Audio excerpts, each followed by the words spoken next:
Noong Nobyembre 1971 dama ang matinding kasabikan ng grupo ng mga estudyante mula sa Ainsley Park School habang naglalakad sila sa kahangahangang tanawin ng malawak na Cairngorm Plateau sa Scotland. Hindi alam ng 17 mag-aaral na ang kanilang kapanapanabik na taon ng lakbay ay mauuwi sa sunod-sunod na mas malalalang pangyayari at hahantong sa isang napakasakit na trahedyang yayamig sa kanilang buhay. Sikat ang talampas na ito dahil sa ganda, matinding lagay ng panahon at biodiversity kaya't siguradong hindi malilimutan ang karanasan dito. Susubukin ng paglalakbay ang kanilang tibay, kakayahan sa pagkaligtas at hahantong sa desperadong laban para mabuhay sa pinakamatinding aksidente sa pag-akyat ng bundok sa Britanya. Habang tayo ay nagsisimula, isang mabilis na paalala. Ang maririnig ninyo ay medyo matindi kaya pinapayuhan ang mga manonood na mag-ingat. Binago ng kwentong ito ang mga patakaran sa excursion at pag-akyat ng bundok sa buong United Kingdom ng permanente. Pagkatapos mong makita ang nangyari, siguro naintindihan mo na kung bakit kailangan yon. Ang United Kingdom ay isa sa pinaka-industrialisadong bansa, kaya mas kokonti na lang ang mga ligaw at di nagagalaw na kalikasan. Karamihan ng lupa sa UK ay nililinang o pribadong pag-aari at ang mga kagubatan na naroroon ay karaniwang pinamamahalaan at inaalagaan. Wala kang makikitang malalaking disyerto o lawa sa bansa at kahit ang mga dating ligaw na lugar ay hindi na ganoon na yon. Kahit sa mga parke at reserba kung saan dapat ay malapit ka sa kalikasan, ilang kaginhawahan lang ang layo mo sa sibilisasyon. Pero ang Scottish Cairngorms ay namumukod tangi bilang huling tunay na bahagi ng ilang sa UK. Ang pinakamalaking pambansang parke sa Britanya ay ipinangalan sa pinakamataas nitong tuktok, Cairngorm. Paraiso ito para sa mahilig sa outdoor activities. May hiking trails, climbing routes, campsite, ilog para sa kayaking at daan para sa pagbibisikleta. Tahanan ng isang kapat na mga bihira at nanganganib na uri sa UK, ito lang din ang tanging lugar na matatagpuan ang huling malayang kawan ng reindeer sa isla. Mga usa na kabilang sa pamilya ng usa, hindi yung kay Santa at lumilipad na paragos. Matagal nang ipinapadala ng mga magulang ang kanilang mga anak sa taunang pakikipagsapalaran sa huling ligaw na lupain ng Britanya, nagtitiwala sa mga bihasang lider para sa kanilang kaligtasan. Sa kasamaang palad, noong Nobyembre ng 1971 ang nagsimula bilang isang pang-edukasyong lakad ay nauwi sa pinakamasamang bangungot ng bawat magulang. Maayos ang simula ng malamig na umaga ng Nobyembre nang magtipon ang 14 na estudyante at 3 guro mula Ainsley Park School para sa 2 araw na trek sa talampas na nakatuon sa nabigasyon.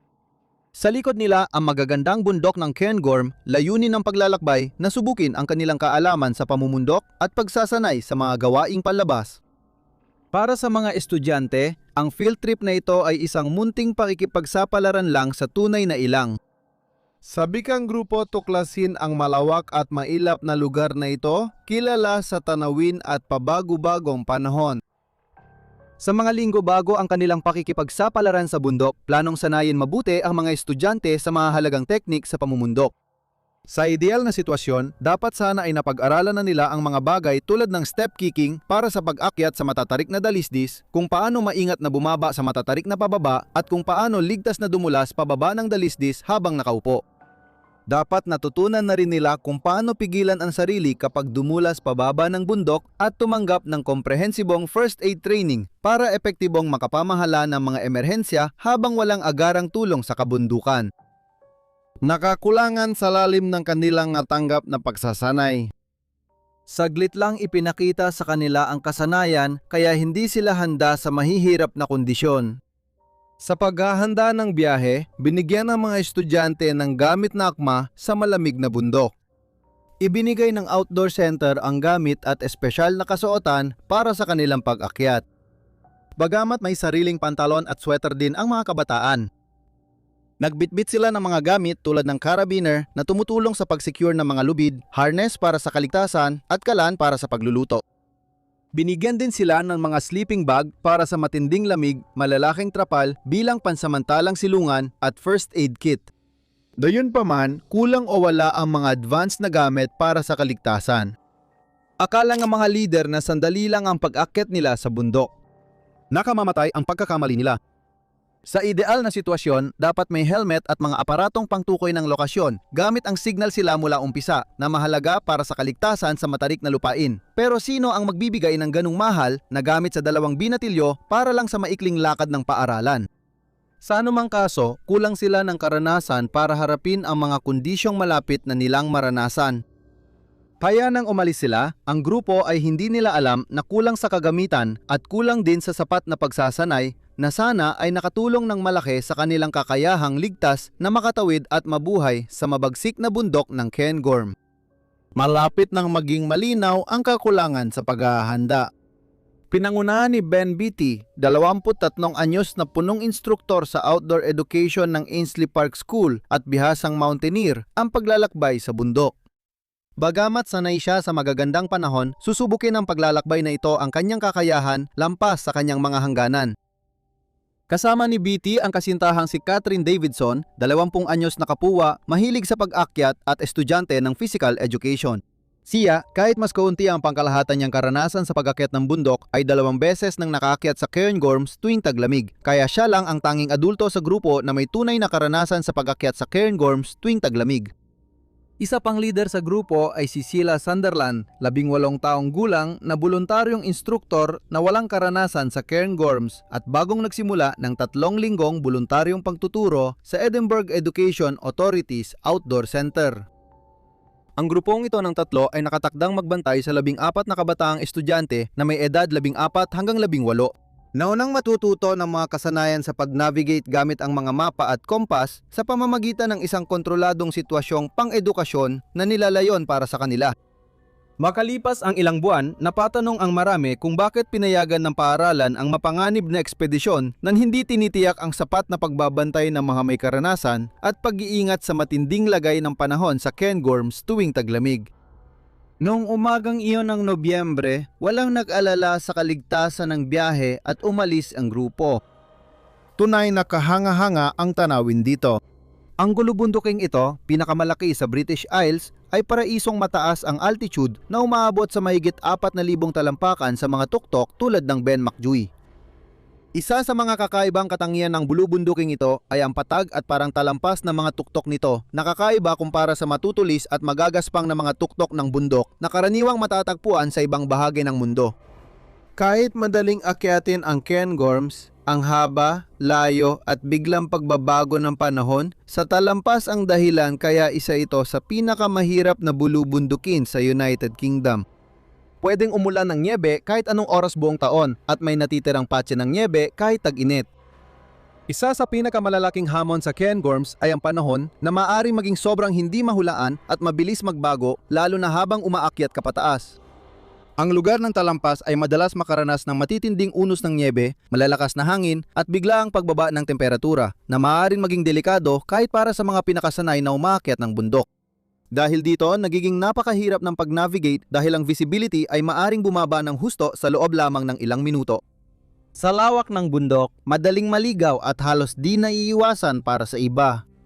Kaya may pansamantalang silungan para maprotektahan ang mga manlalakbay at hiker na naiwalay sa grupo o naipit ng bagyo sa bundok.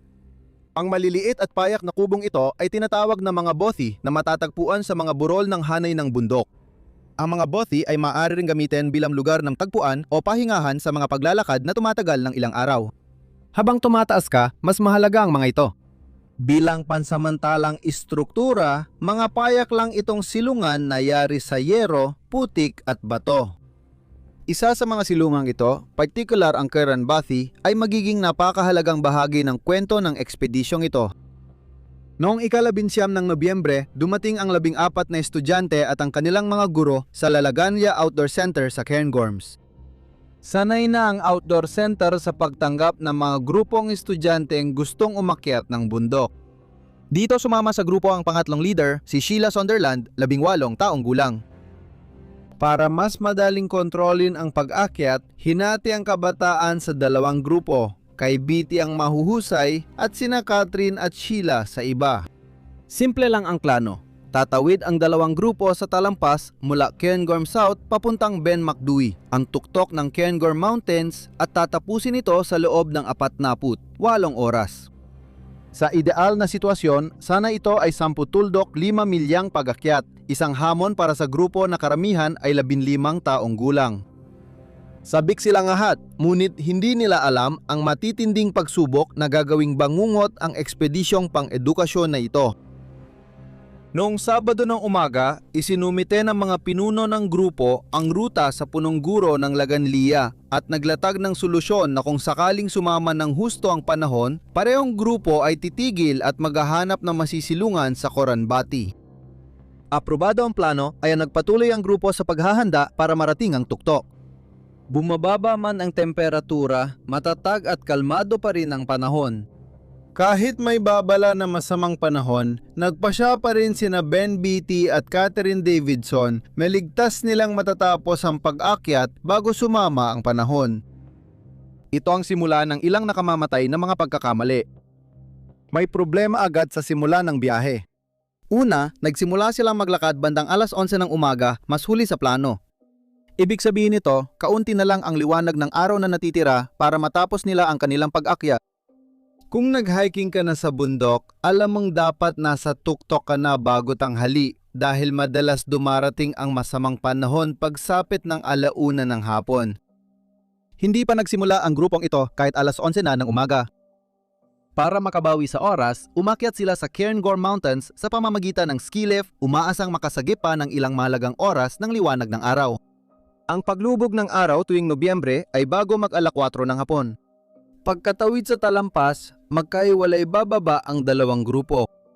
Dadaan ang grupo ni Catherine Davidson sa Lair Grui pabalik habang ang kay Beatty ay sa Cairntoul at Bray Riat sa kabila ng lambak. Sakaling magkaroon ng emergency, ang plano para sa parehong grupo, gaya ng nabanggit ko kanina, ay makarating sa Currambody, isang ligtas na lugar na mas mababa ang lokasyon sa Lair Grui kung saan sila magpapalipas ng gabi. Ang grupo ni Ben Beatty na binubuo ng mas may karanasang mga hiker ay mabilis na nauna, mas mahusay nilang nalampasan ang magagaspang na daan dahil sa kanilang mga kasanayan. Ang grupo ni Catherine Davidson, kasama ang 6 na mas batang di gaanong bihasang estudyante, ay sumunod sa likod ng mas mabagal. Pakalipas ng ilang sandali mula simula ng paglalakbay ng grupo sa Cairngorm Plateau, agad nagbago at lumala ang panahon gaya ng inaasahan. Ang grupo ni Ben ay nakaranas ng matinding paghihirap dahil sa masamang panahon. Pagdating nila sa Coiredomhan, ang lumalakas na hangin at makapal at malambot na nyebe ay labis na nagpabagal sa kanilang pag-usad at nagbawas ng kanilang kakayahang makakita.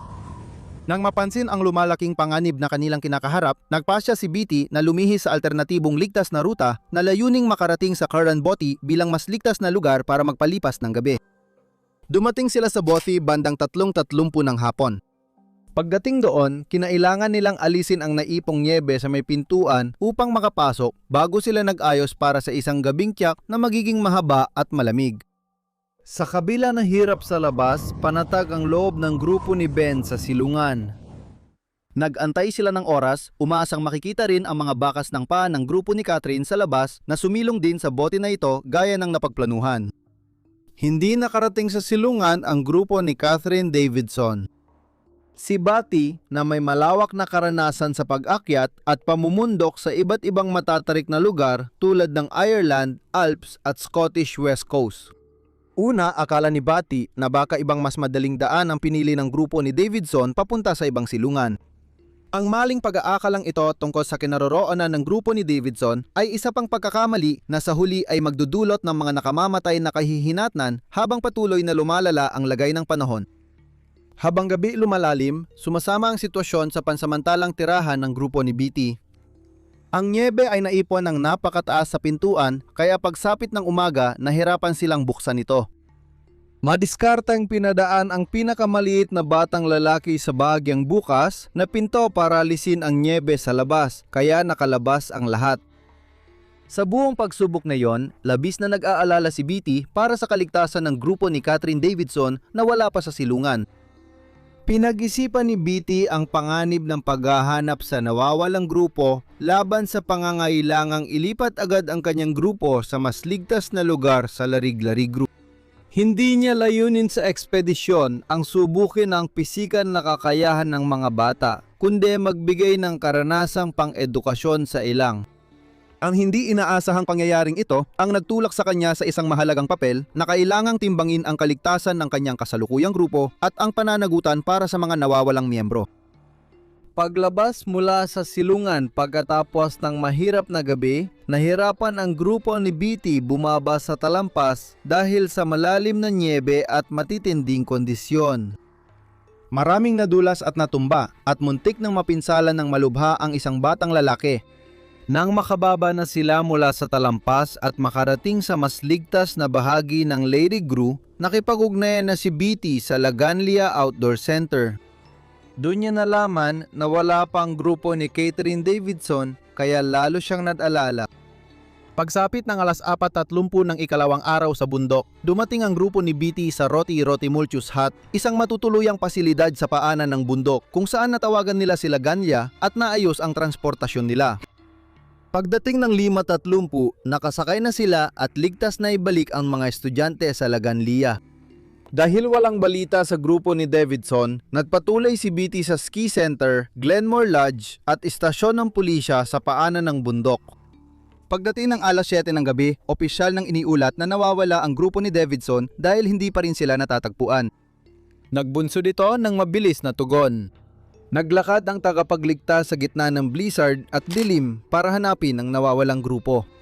Tinawag din ang Mountain Rescue Teams mula Cairngorm, RAF Kinloss, Braemar at Aberdeen para tumulong sa operasyon. Nagugnayan at naghanda ang mga grupo noong Linggo ng gabi para agad masimulan ang paghahanap bago mag-umaga ng Lunes, umaasang matatagpuan ang mga nawawalang hiker sa kabila ng hirap. Sa bundok, alam ng grupo ni Catherine Davidson na sila ay nasa panganib. Sa simula, matapos humiwalay mula sa grupo ni BT, hinarap nila ang isang mahirap na ruta. Malinaw ang plano, aalis sila sa parking ng alas 11 ng umaga.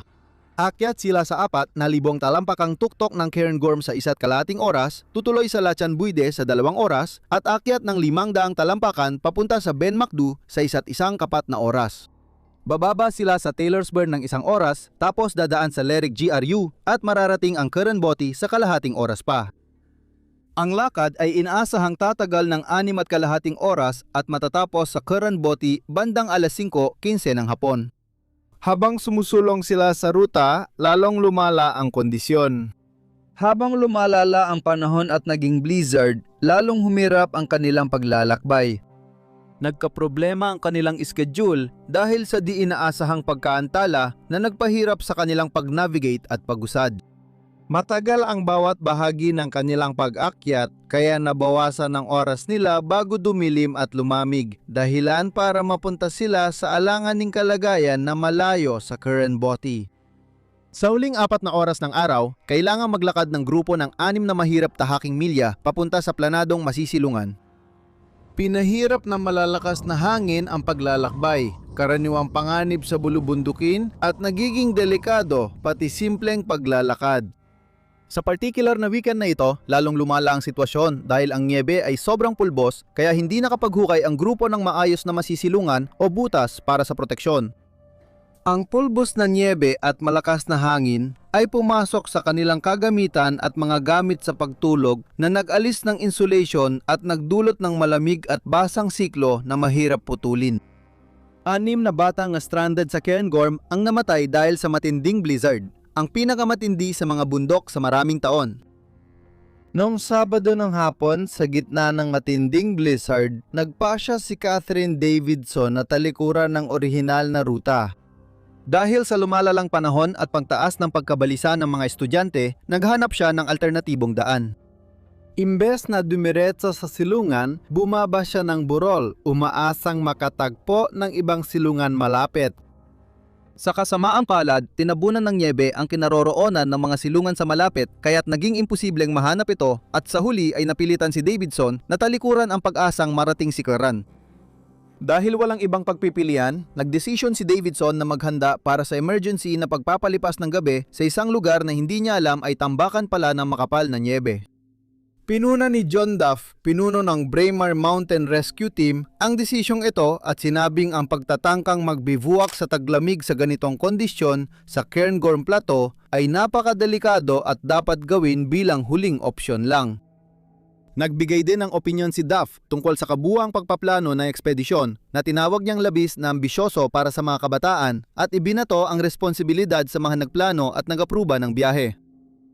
Pagsapit ng gabi, nagsiksika ng grupo sa sleeping bag at bivouac sack gamit ang pader ng nyebe bilang proteksyon sa masamang panahon. Sa simula, nagawa nilang panatilihin ang kanilang lakas ng loob. Habang patuloy na naiipon ang nyebe, nagpanik ang grupo sa takot na matabunan sila ng buhay. Pagdating ng linggo ng umaga, lumala ang sitwasyon. May batang lalaki na narinig na sumisigaw sa ilalim ng nyebe at si Sheila Sunderland ay bahagya ng may malay.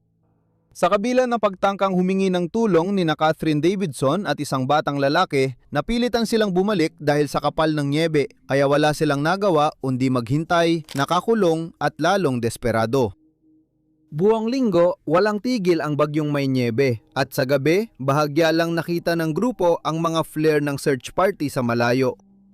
Kahit nagsikap silang humingi ng tulong, tinangay ng hangin ang kanilang sigaw at nawala ang sarili nilang mga emergency flare sa nyebe. Mas nakakatakot ang ikalawang gabi sa bundok dahil unti-unting nawawala sa sarili ang mga kabataan sa sobrang lamig at lumalala pa ang kanilang lagay bawat oras. Madaling araw ng Lunes, lumabas ang malupit na katotohanan. Karamihan sa grupo ay tuluyan o bahagyang natabunan ng nyebe at may ilan sa kanila na malamang ay pumanaw na. Si Catherine Davidson, na sagad na sa kanyang makakaya at halos bumigay na, ay alam niyang kailangan niyang gawin ang huling pagtatangka para mailigtas ang sarili at iba pa. Sa base ng bundok, nagpatuloy sina Beatty at Paisley sa pagkuha ng impormasyon sa ski center, Glenmore Lodge at sa Avi. Naghandang magsagawa ng malawakang paghahanap ang Aviemore Police Station at Mountain Rescue Teams mula Cairngorm, Raff, Kinloss, Braemar at Aberdeen bago magbukang liwayway ng Lunes. Lalong pinaigting ang mga pagsisikap sa paghahanap sa kabila ng masungit na panahon. Noong Lunes, Nobyembre 22, 1,971 kahit masama ang panahon, halos 50 lalaki na sinuportahan ng mga helicopter ang nagsiyasat sa lugar. Lumapit ang Braemar Mountain Rescue Team mula timog at narating ang Karanbati, ngunit walang tao ron. Ngunit isang mahalagang tagumpay ang nangyari bandang 10:30 ng umaga nang makita ng isang helicopter mula sa RAF si Davidson na desperadong gumagapang gamit ang kanyang mga kamay at tuhod sa talampas. Ang kulay kahel niyang jacket sa kaputian ng nyebe ang nakapukaw ng pansin ng piloto. Nakalapit ang helicopter at naibaba ang 2 tauhan na lumapit kay Davidson. Hindi siya makalakad. Nakatigas ang kanyang mga binti sa pagkakaluhod nang ilikas siya ng helicopter sa isang delikadong operasyon na pinahirap ng nakakasilaw na nyebeng pinalilipad ng helicopter. Si Davidson ay dinala ng helikopter at sinakay sa ambulansya patungong ospital. Kahit malala na ang hypothermia at pagkalito niya, nagbigay pa rin siya ng pahiwatig sa kinaroroonan ng mga kasama at nagsalita ng ilang salita. Bun, lohan, natabunan. Dahil sa mga pahiwatig, natunton ng search team ang lugar ng trahedya. Si John Cunningham ng Glenmore Lodge, kasama sina Beatty at Paisley, ang unang dumating sa pinangyarihan ng trahedya kung saan natagpuan nila ang mga bangkay ng 6 na estudyante at assistant na nakalibing sa ilalim ng nyebe. Lahat ay malungkot na nasawi maliban sa isa, si Raymond Leslie, na humihinga pa at agad na inasikaso ng isang doktor. Kalaunan, isang Royal Navy Sea King helicopter na ginabayan ng RAF Kinloss MRT leader gamit ang flare ang nag-airlift kay Leslie papuntang Rigmore Hospital para sa agarang gamutan.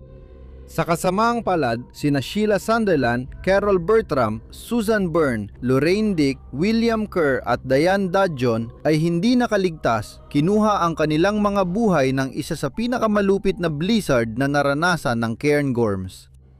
Sa grupo nila, sina Catherine Davidson at Raymond Leslie lang ang nakaligtas sa pagsubok na ito na itinuturing isa sa pinakamadilim na araw ng pag-akyat ng bundok sa Britanya. Investigasyon noong sumunod na taon matapos ang trahedya sa Cairngorm Plateau ay natuklasan ang ilang malalaking pagkakamali sa pagpaplano at pagsasagawa ng pag-akyat. Napag-alaman na ang hamon ng pag-akyat ay hindi angkop para sa mga batang ganoon kabata, lalo na kung isasalang-alang ang matinding lagay ng panahon na inaasahan noong araw na yon. Tinukoy ng investigasyon na ang desisyong magumpisa ng pag-akyat ng huli na sa araw at paggamit ng chairlift ay humadlang sa grupo na maagang masuri ang daan at makaiwas sa panganib. Iminungkahi ng investigasyon ng mga namumuno sa outdoor activities ay dapat may formal na sertipikasyon para matiyak ang sapat na karanasan at ligtas na paggabay sa mga ekspedisyon. Iminungkahi ring dapat planuhin ng maayos ang pag-akyat, isinasalang-alang ang edad at karanasan ng mga kalahok, lalo na kung may kasamang bata. Bagamat walang natukoy na may sala, nagdulot ito ng tanong sa pagiging epektibo ng mga emergency shelter gaya ng Coran-Boti. Mahalagang patutunguhan ang shelter na maaring nag-udyok sa mga umaakyat na magpatuloy kahit masama ang kondisyon sa halip na bumalik. Matapos ang maraming pangtalakay, napagdesisyonan na gibahin ng kasalukuyang boti na layuning balansehin ang kaligtasan at ang mga benepisyo ng pag-unlad mula sa mapangahas na mga aktibidad sa labas. Tanyag pa rin ang Cairngorms at dinarayo ng mga paaralan at libu-libong bisita bawat taon. Tumatanggap pa rin ng school trip ang Lagandia Center, pero ngayon ay mas maigpit ang safety rules at lahat ng leader ay sertipikado at sanay sa mataas na pamantayan. Kahit may ilang maliliit na insidente, naging epektibo ang mga hakbang para maiwasan ang isa pang trahedyang kasing tindi ng Cairngorm Plateau disaster. Kaya sa isang banda, masasabi kong may mabuti pa ring naidulot ang trahedya sa huli. Salamat sa panonood. Magkita tayo sa susunod. Manatiling matapang at mamuhay ng may tapang.